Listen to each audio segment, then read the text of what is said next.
Hi everybody, welcome to this video of demonstration of AutoRecords for M-Files. This is going to be fairly informal, not highly scripted.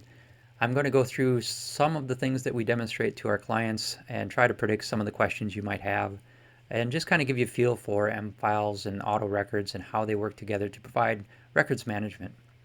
AutoRecords is a Vault application within M-Files, and when you install it, you get this view. And I'll presume that you're somewhat familiar with M-Files. So this is an AutoRecords view, and it's restricted, based on permissions. You have to be a records manager. So I can go in here and I can see some other views. One of the key things about AutoRecords is that the entire product is based on the assumption that you set up some configuration objects like a policy, and we'll go into these in more detail. But the configuration is a series of objects within M-Files, so you don't have to have access to the admin utility, and your records managers don't have to have access to the admin utility in order to configure AutoRecords. So let's take a look at, let's just start with what it does. And so I'm going to look at some financial documents, and again, this is a demo vault.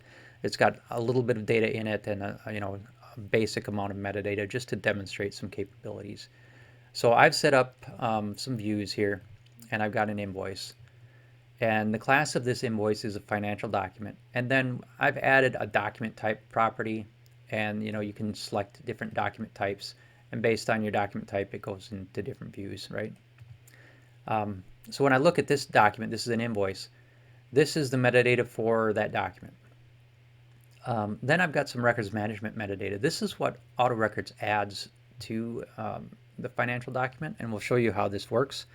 But because it's an invoice, our policy gets assigned, and it says financial documents - invoices. This happens automatically. You don't have to do anything. AutoRecords takes care of that, and we'll show you. Then we have the retention category, and the retention category says that based on that policy of invoices, we're going to delete this 7 years after it was created. And then based on that retention category saying we're going to delete that 7 years after it's created, we actually schedule an event out on the system and says, we're going to delete some invoices that were created on January 15th of 2025. The reason we schedule that event out there is important for records managers, because once that event is scheduled with date information, you can get at it with views, you can get at it with BI reporting, and importantly, INO, if you're using INO, can tell you what's coming up. You can say, when is this going to be deleted, or when was this deleted, and INO can answer those questions. So we can transition out of that world of I need a report or I need a listing, right? I can just get an answer to my question by asking the system. But at a high level, AutoRecords adds these three properties, and what I want to do is show you how that works and why it works. So I'm just going to delete this invoice. Now that we've kind of seen it, I'm going to manually delete it. And then I'm going to add it right back in without that information. So I'm going to add it as if it were new. It's the exact same invoice. And you'll see when we're creating it, there are no records management properties. And that's what we'd expect. In fact, you would restrict permissions so only people, records managers or others that you want to see this would see the records management properties. Now, importantly, this is going into a workflow, a financial documents workflow. It's very likely that we've received this invoice and it's got to be forwarded to some department manager, and if it's over a certain amount, then it's got to go to a vice president. That's the type of workflow we'd expect the financial documents to go through. Importantly, AutoRecords doesn't touch that workflow. Now, for the people who are well-versed in M-Files, there's a saying where when your only tool's a hammer, all the world's a nail, right? And retention was handled with workflows in the past.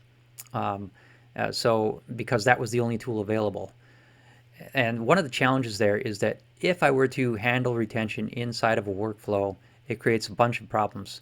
The first problem is that financial document workflow I talked about, approving an invoice, that's measured in days, right? It should take only a couple of days to get that approved, and then that workflow is done, or maybe weeks. But a retention workflow, or retention, is measured in years. And so we've got really conflicting time frames within the same workflow. And then the other part of that that makes it complicated is that because the retention is scheduled out there for years and that workflow is kind of active for years, the likelihood of somebody touching or changing that workflow over the course of those years is pretty high. And so that means that anytime anybody's touching our business workflows, they have to be very cognizant and aware of how they're impacting retention policies. And oftentimes, over the course of years, many years, that knowledge is lost. The person who originally created it is gone. And so you risk having bad things happen to your retention policies because your business workflows are changing. And then the third reason why this is a problem, why you shouldn't be using your business workflows for retention, is that you have no visibility, right? If this is scheduled for 7 years out, you don't have visibility that that is going to be out there unless you're adding a date to the document and setting that date in the workflow. You won't have visibility. And if the workflow is a multi-step workflow, or if the disposition is, or the records management disposition is multi-step, you don't have visibility to the multiple steps either. So that's enough about workflows, but just a key point, we aren't touching workflows at all. So your business workflows stay the same. And when we add the invoice, obviously, there's no metadata that's been set. So next thing we're going to do is we're going to run AutoRecords. Now, importantly, AutoRecords is set up so that it's scheduled to run on a periodic basis, daily, weekly, monthly. And that depends on how you do retention, right? If you're not getting rid of documents every day, you don't need to run AutoRecords every day. If you're getting rid of them, you might want to run it once a week, right? Just to kind of make sure that everything is up to date with the reporting side of things. But for the purposes of testing or doing a demo, we do have this option, because we're records managers, to run AutoRecords manually. You see that when I do that, it says AutoRecords has created task ID, something, and has created some entries in a task queue. Those of you familiar with the mFiles Administrator utility will understand what that means. This is the admin utility, and we've taken some of the latest mFiles features and built them in. So we use dashboarding. The configurations are here so that some initial configurations, like whether you want logging and how you want auditing to be handled, what your fiscal year-end date is. Those types of upfront configurations are there. But as the task queues are processed, you can see it's waiting, and then mFiles picks it up and starts to run. Now, AutoRecords has already gone through 5 of the 14 steps. There's not a lot that it's doing on this demo system. So it tells you what step it's on. And then some of those steps, it can create multiple jobs, and it tells you the status of those multiple jobs. So step 2 went on, step 5, it's waiting to run right now. And then it'll get done eventually. I'm going to switch back to mFiles. If you're a records manager, you might not have access to that, and you might want to see how AutoRecords is doing. We've got this AutoRecords audits capability here, and it creates a multi-file document. And for each step of the processing that AutoRecords is doing, it creates a little file. And there's some configurations about what you want to include in this file. Right now we just have something called counts and timing. So it tells us how many it processed and how long it took. You can see that this didn't take any time whatsoever because there was nothing to process. And then as we go on here, it processed 10 policies. It took 12 seconds. And over time then, I'm going to refresh the screen. And now it's on step 12. And you can see that that doesn't take any time. Step 8 took a little bit of time. It took 51 seconds to do what step 8 does. We don't have to worry about steps for the sake of this demo. And you can see it got to step 14, which is the last step currently. Now, when we look at our file, our invoice file, you can see that AutoRecords added the policy, it added the retention category, it added the pending event. So it added this stuff to that invoice that we just dragged in there. That invoice is still in the financial workflow, and it's still in a draft state.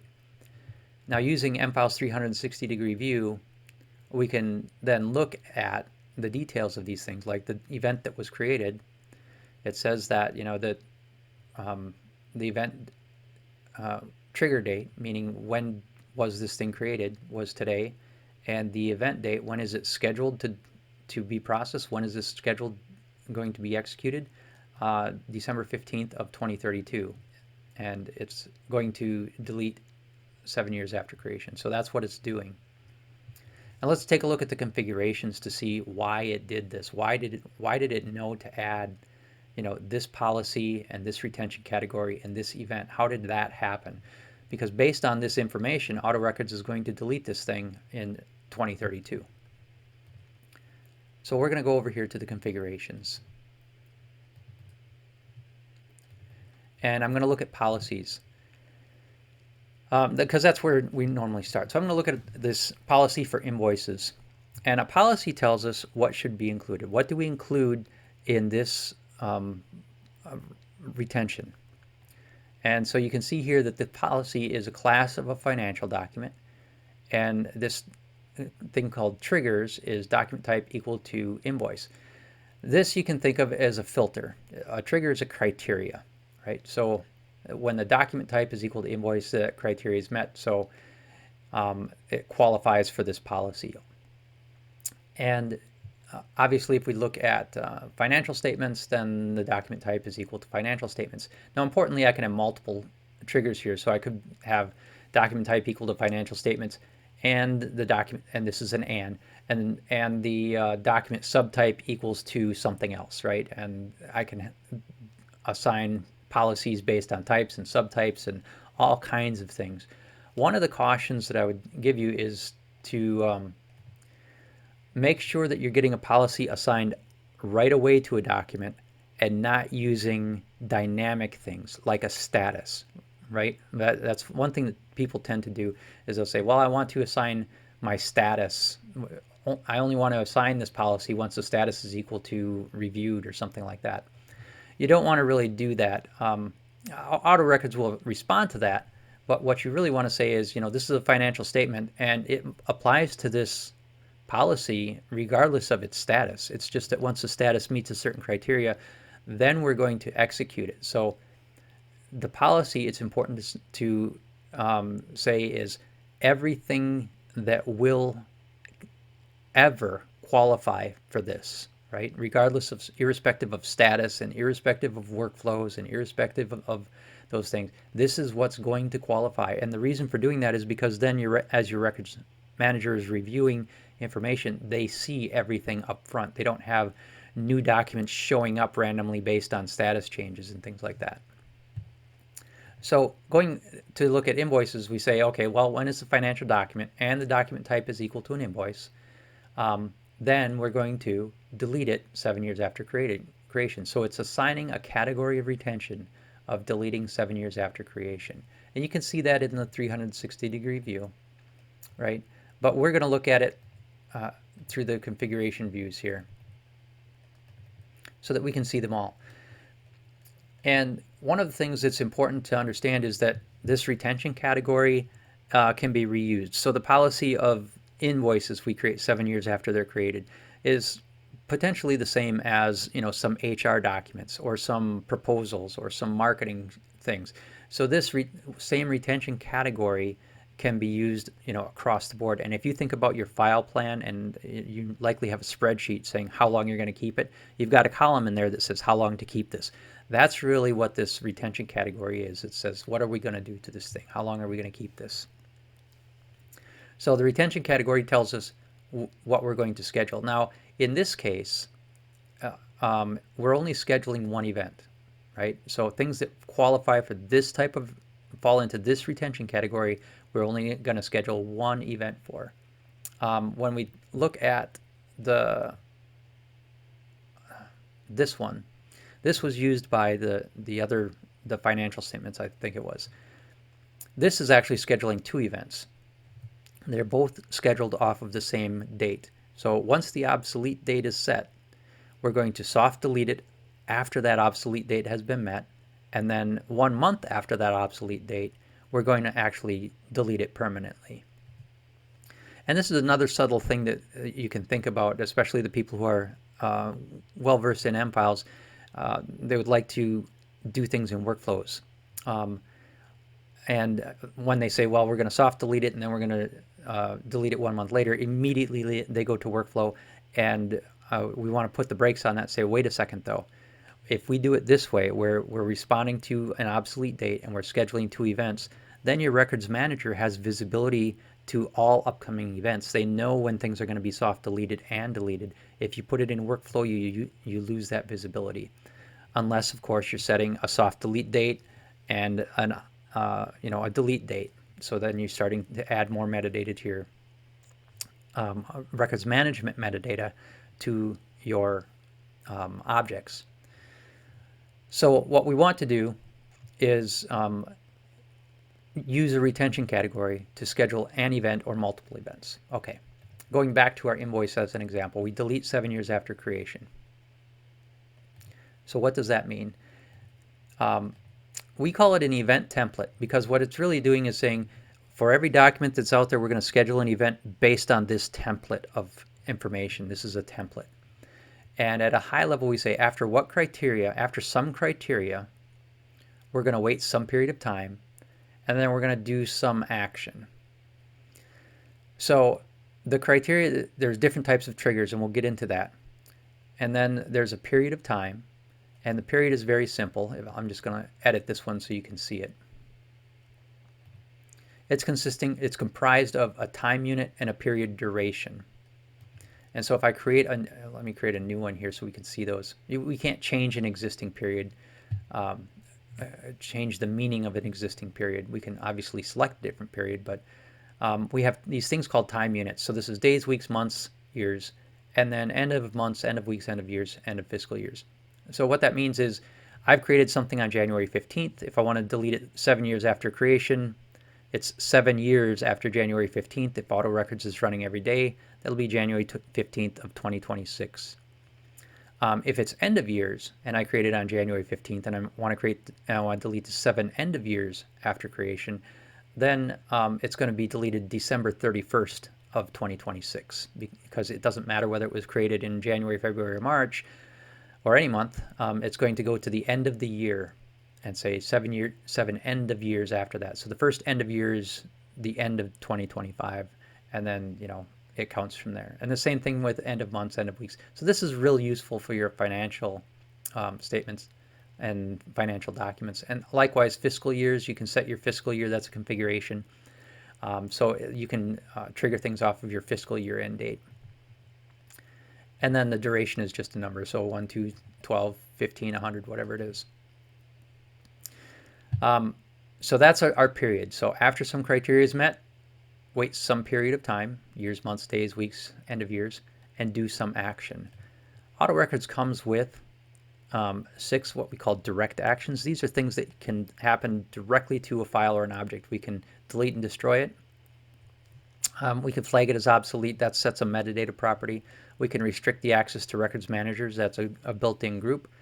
We can set the archive flag, or we can set which is a mfiles property. We can set the deleted flag, which is an mfiles property, which makes it not return in searches. And we can also destroy file versions. So if there's a situation, this uses mfiles file versioning. So there's a feature in mfiles where you can turn on file versioning, and that file version increments with each new version of the document that gets uploaded. So if we want to, let's say there's a document that we update once a month, and we only want to keep 3 years of that, we can set this destroy file versions to 36, and we'll keep a rolling 36 versions of that. We won't keep them forever, right? So that's what that's about. However, those are like built-in standard things that you would want. One of the most powerful features of AutoRecords is that we can use what we call action templates, which are really going through workflow. So we have all the same features, destroy file versions, delete all revisions, and restrict access, set archive, set delete. The difference is that rather than affecting the file directly, these are invoking mfiles workflow to do those operations. Um, and that's useful when you're assigning things to people for review, right? Another example might be, like in this case, we're deleting invoices, but we also may want to delete those invoices off of the ERP system. So we're going to use this delete all revisions and destroy metadata workflow, but we're going to extend it so there's a new state in there, a second state or a third. We can add as many workflow states as we want using mfiles workflow, and we're going to call out to our ERP system and get rid of that invoice. So now, not only is AutoRecords getting rid of the document, but the workflow is getting rid of the associated records in the ERP system. So the idea here is that we give you some base workflows that you can look at, and I'd recommend not changing these. There's a way that you can add new workflows to this of your own. So you can delete all revisions and destroy metadata and remove invoice from ERP. So you'd create that action. And then once that's created by a programmer or somebody familiar with mfiles workflow, your records managers can just use it. So that's what the action templates are about, is being able to use workflow. And then we have a time to preserve events after execution. And what that does is you've got an event scheduled on the system, the event gets executed. How long do you want to leave it out there? Again, this is for reporting purpose, audit purposes, and maybe the use of INO to say, when did we delete that file? There's another way to get at that information. I'll show you that in a second too. And then there's a next event to schedule. You remember I was talking about having a retention category had 2 events in it, and that retention category is this guy. Did not save. This scheduled 2 events. Both of those events were scheduled off of information in the document. So in this case, they're both using the obsolete date, but you might have 3 or 4 events using different metadata in the document. What the next event to schedule does is it's saying that once this event is done, I'm going to schedule a new event, and it doesn't have to be based on information in the document. As a best practice, when you're doing multiple events, when you're scheduling multiple events, this is the best way to do it, simply for visibility's sake. These events show up on reports and they're visible in INO. When you do it this way and you have a next event to schedule, the records manager won't know about the next event to schedule. It won't show up in views or reports, right, until this event is actually fired. But it does give your records manager a way to do simple linear workflows. So if you wanted to say, we're going to, first we're going to, flag as obsolete, and then after that we're going to delete 7 years after created, or do some other action, you could do that as a records manager without having to have admin utility permissions and create workflows.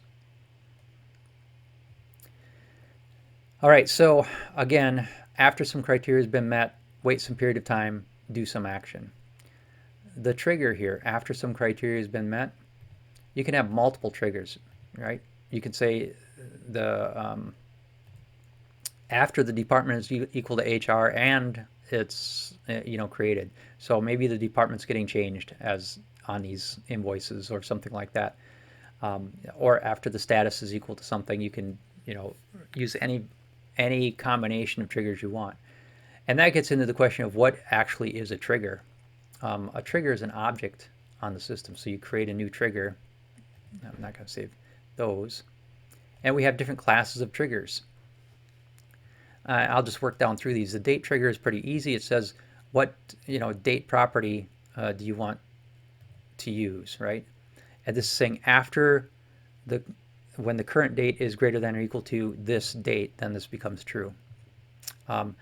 And we don't have a way to limit what metadata appears here. So you can, you could grab the wrong metadata, but we do have validation, so you won't be able to create a date trigger against something that's not a date type metadata property. But this would be a way to say, okay, after the deadline has been met, right? After the deadline has been met, then we're going to do that. So you can create a date trigger.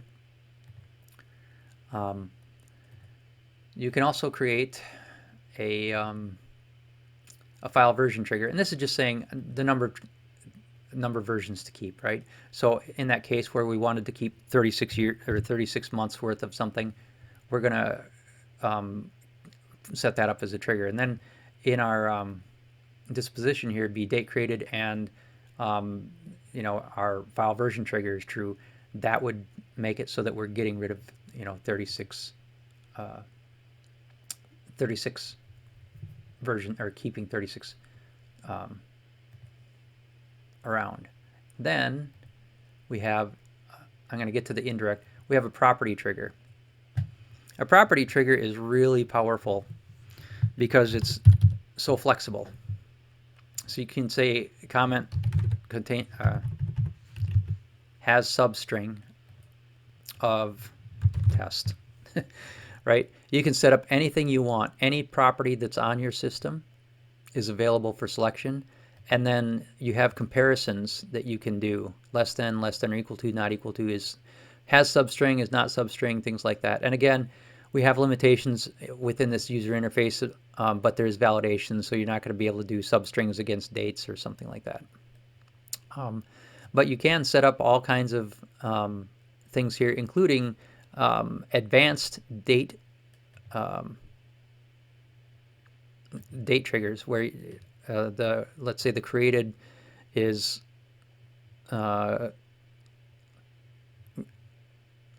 less than or equal to, and then we have this thing called at current date plus period, right? So you can say when it's less than or equal to the current date plus 36 months or something like that. So you can do some kind of date math out here as well, and you add some dates in there. But the point is that you can do everything, including things like document type. Document type is equal to, and then here's the trick. I'll just say invoice. We have to add a property called document type. Those of you that know M-Files know why we're doing this. And again, we have validation to make sure you do this, but you can have a trigger over a value list, a select list, and do a comparison to a value. But you have to actually have the select list and the value you're comparing it to in order to do the comparison, because this is not, the value is not invoice, it's some value 0, 1, 2, 3, 4, 5. So we have to make sure that that matches. So that's why we have to add this. So the point of the property trigger is that you can do comparisons to text, dates, drop-down lists. That includes drop-down lists from objects, so you can compare anything on your system and say when that evaluates to true, then I'm going to start my counter and do some action. And then we get into the indirect triggers. And indirect triggers are more complicated. It's a way of processing relationships. So later on, I'm going to show you an employee object. So if your Vault has things like non-document objects, like projects or employees or clients or things like that, and you want to run disposition based on that, use an indirect trigger. And again, you have a property and a comparator and a value, but then you have these things called relationship directions and a relationship property and action retention object. And what this is doing is it's allowing you to set up a relationship that says, I've got an employee, and that employee has documents that relate to them. And I want to get rid of those documents based on the status of the employee, not anything on the actual document. So that's what an indirect trigger is, and we'll get into that a little bit later and show you an actual example of one of these. Okay, so revisiting where we're at here. We're looking at this event template that says delete 7 years after created. This is the event template that our invoice used. So after what criteria? Well, after the date created has been met. So basically, as soon as it's created, how long are we going to wait? 7 years. And then what are we going to do? We're going to delete and destroy that object. So after it's created, wait 7 years, delete and destroy. Now going back to our invoice, that's exactly what we wanted to happen is because it's an invoice, it got that retention category, we scheduled an event, and when we look at that event,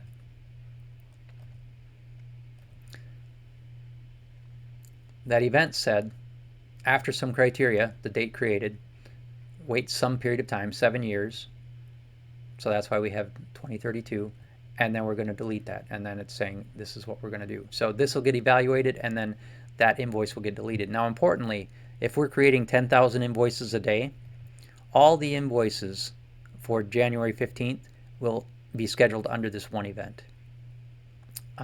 So the most we would have is 365 events scheduled for 2024, and then 365 times 7 events on our system, which is what the records manager would be looking at.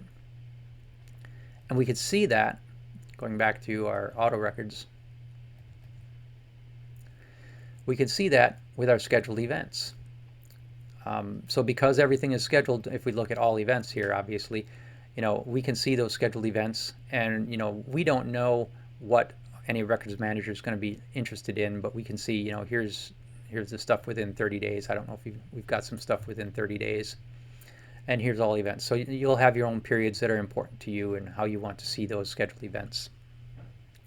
Going down the list here in some order, there's this thing called a hold.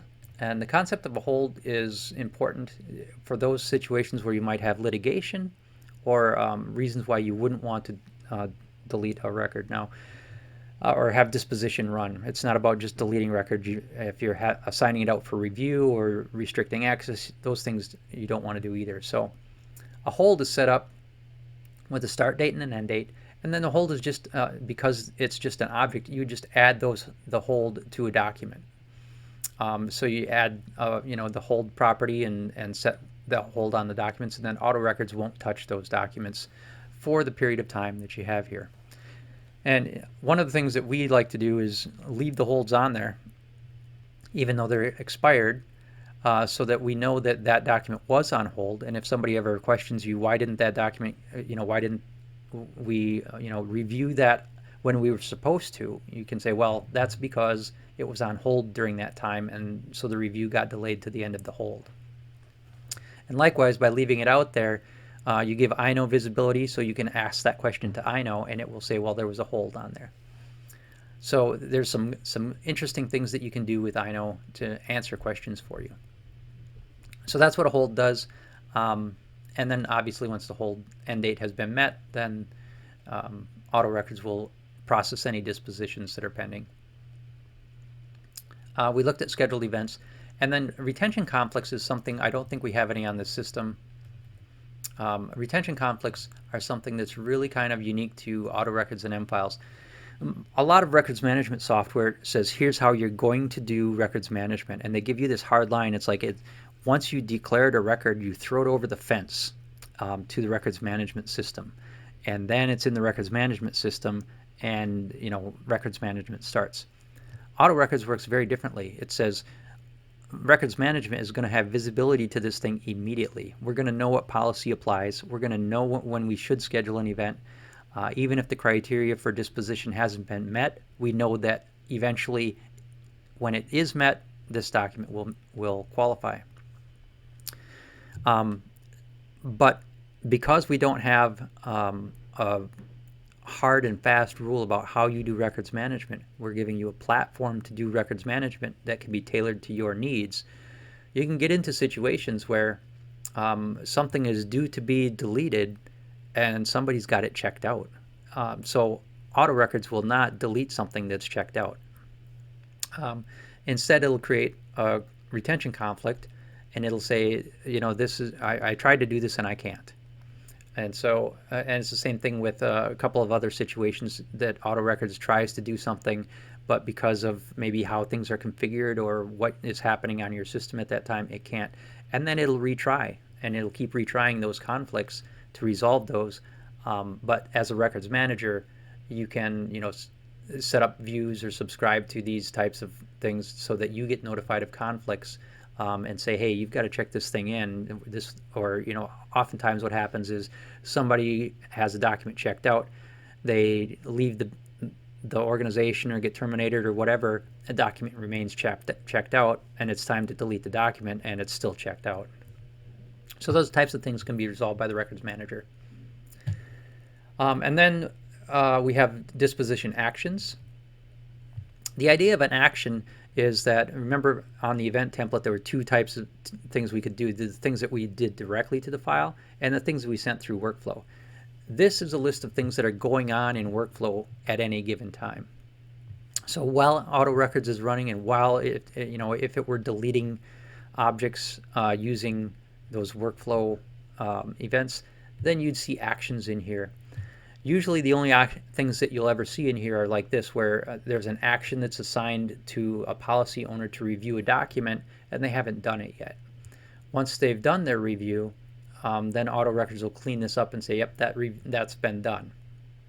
And so again, if we look at the 360-degree view, there's an associated assignment. We can see what the assignment is. The assignment has a document, and all the relationships are maintained there. So as a records manager, it's really easy to manage and see what's going on, who's maybe not doing the work that's assigned to them in a timely manner. And again, because these are actions that are out on the system with some information, you can put them into reporting, you can put them into BI reporting and views, and you can ask INO about them. And then we have disposition logs. This is basically anything that AutoRecords actually does. So in terms of disposition, right? So we added an invoice and it assigned a bunch of stuff to it, scheduled an event for it, but it didn't dispose of anything in the last run. Anytime it disposes of anything, restricts access, does any kind of action whatsoever, it'll tell you that. And it says deleted file or deleted object file 6, restricted access to record managers on object file 2. These are really nice to leave on the system because, again, in terms of reporting, yes, it's a simple transactional type of report, and it's nice for auditing purposes and things like that. But again, if you have INO running and you ask it, when did we delete file 6, INO is going to come back and tell you we deleted it. It looks like we deleted that on 6/28 at that time. So those disposition logs are really handy for auditing purposes and also for doing those INO inquiries. And then finally, we did look at the audits, and you saw those the 14 steps that AutoRecords runs. Now beyond this, to get started, I'm in this AutoRecords samples vault.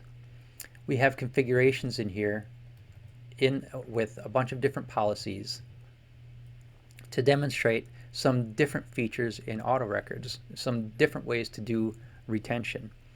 There are different videos out there that help you walk through these and show what they do. And the idea is that depending on how you want to do retention and different things that you want to do, we should have some sample that's kind of close to what you want to help you along. One that I want to show in particular is about employees. It is a very common situation where you'll have non-document objects like employees or clients or projects, and there's documents related to them. Employees is an easy example because every organization has employees. So an employee policy says, I'm going to put retention over my employee objects. So not the documents, but the employee objects themselves. And so when I look at that retention category, I am going to delete former employees and their documents. And the thing that I'm going to do here, this is a little hard to wrap your head around sometimes, but I'm going to do 3 different types of retention. One of them is I'm going to delete the former employee documents after 1 year. So it's basically saying I'm deleting former employee documents after 1 year, but I'm going to delete former employee HR documents after 7 years.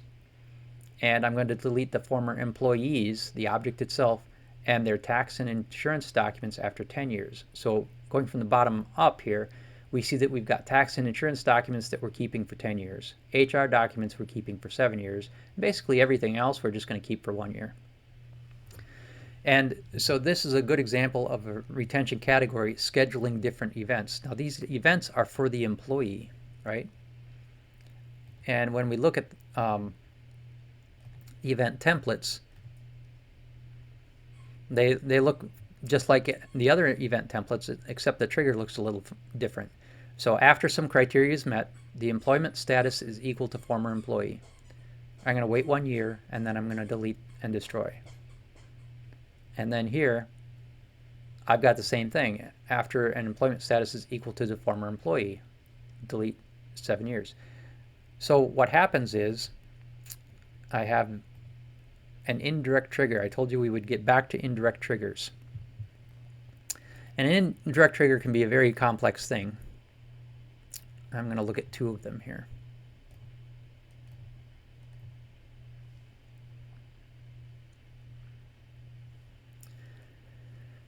The first one is delete former employee HR documents after 7 years. So up here we've got the employment status equal to former employee. Now that employment status isn't on any document, it's on the employee itself. That's why this is called an indirect trigger, because what's triggering retention is an object that is related to the document. So retention is indirect to the document. It's coming from the employee and going to the document. So from the document's perspective, it's getting its retention from the employee. And the property that we're going to look at is on the document is called the employee. So if you imagine a document that has a department, employee, and a project, all non-document objects, right? We're telling it that the relationship property you should be looking at to get your retention is the employee. That's the thing that matters. And then if this is a class, a document class of resume, review, or employee photo, then it qualifies. And then finally we're saying the employment status, this trigger property, employment status is equal to former employee. So looking at this, and what does this mean? When the employment status property is equal to former employee, what we're going to do is we're going to look at the documents that reference that employee, that are resume, review, and employee photo. And we're going to create an event out there for them, 7 years, to delete that. Now in this case, we don't set the relationship classes. You see that that's the difference between the two, is that here we're saying this is only resume, review, and employee photo. This is not specified, so it's basically everything else. And when it's not specified, it's only going to pick up the things that are not handled by other indirect triggers. So the way AutoRecords works is it goes from the most specific to the most general. And so it's always going to evaluate the most specific things first. And then finally we have delete the employee in their tax records, and we'll look at that trigger. And you can see here that we have a trigger, and we're looking at a tax document and in classes of tax document and classes of insurance. And again, this is set up like the other one. The only difference is that this option right here that says action retention object is set to yes. And what that means is that the object that we're getting our retention from, the employee, is also going to be deleted.